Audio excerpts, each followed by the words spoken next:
రకరకాల అపోహలతో గత కొద్ది రోజులుగా స్తబ్దుగా ఉన్న హైదరాబాద్ రియల్ ఎస్టేట్ మార్కెట్ క్రమక్రమంగా పుంజుకుంటున్నట్లుగా కనిపిస్తోంది.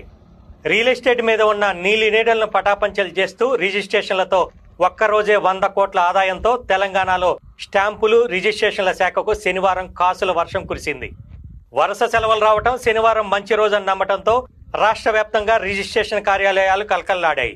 దీంతో శనివారం అర్ధరాత్రి వరకు రిజిస్ట్రేషన్ల ప్రక్రియ కొనసాగింది.